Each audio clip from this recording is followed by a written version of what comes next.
Singapore की चकाचौंध से निकलकर पाकिस्तान की धरती पर कदम रखने वाली सुपर मॉडल फहमीना चौधरी को क्या पता था कि जिस नई उम्मीद के साथ वो यहाँ आई है, यही उनकी जीवन का अंतिम पड़ाव साबित होगा।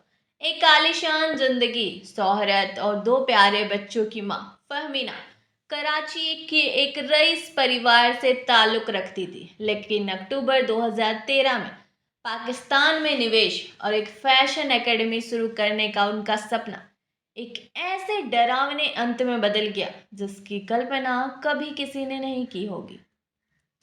ये सिर्फ एक गुमशुदगी की कहानी नहीं, बल्कि विश्वासघात, लालच और एक खूबसूरत जिंदगी को बेरहमी से खत्म कर देने का सनसनीखेज किस्सा है, जिसकी सड़ी लाश इस्लामाबाद के बाहरी इलाके में मिली।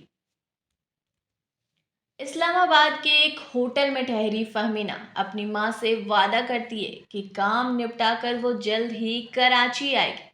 10 अक्टूबर को माँ से बात करने के बाद अचानक उनका फोन बंद हो जाता है और अगली सुबह माँ के मोबाइल पर आता है एक डरावना मैसेज।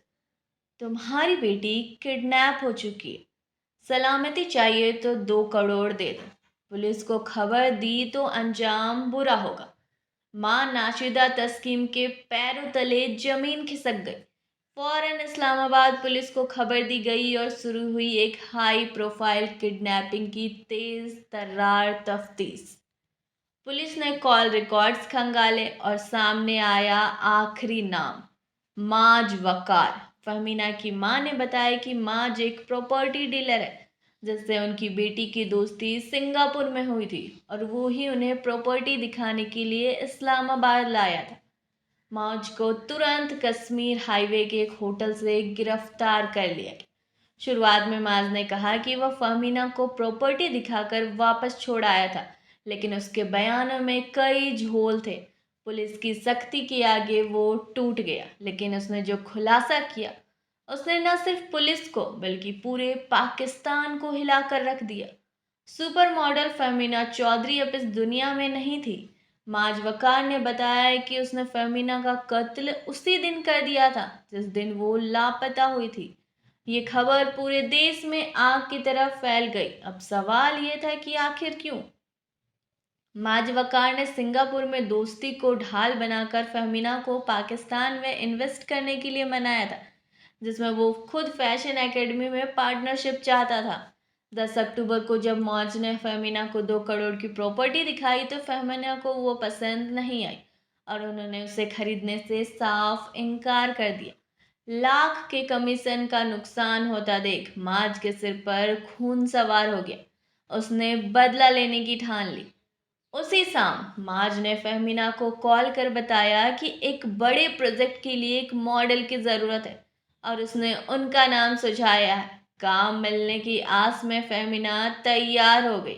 माज अपने दोस्त आरिफ महमूद के साथ फहमीना को पिक करने पहुंचा और उन्हें इस्लामाबाद के बाहरी इलाके में ले गया।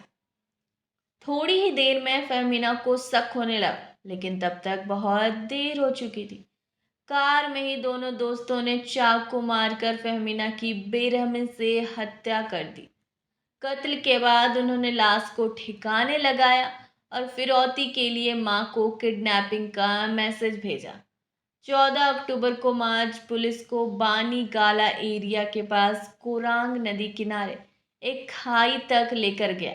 वहां मक्खियों और कीड़ों से घिरे एक कंबल में सड़ी गली हालत में मिली फहमीना चौधरी की लाश उनके सपनों के खौफनाक अंत की गवाही थी।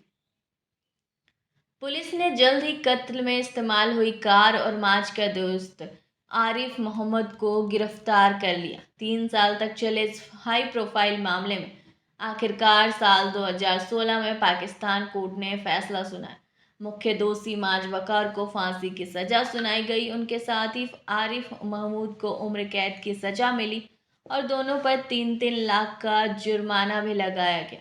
फहमीना चौधरी, जिन्होंने 2012 में मिसेज एशिया इंटरनेशनल का खिताब जीतकर पाकिस्तान का नाम रोशन किया था और सिंगापुर फैशन वीक की पहचान थी, उनकी कहानी हमेशा लालच और विश्वासघात की एक दर्दनाक मिसाल बनकर रह गई।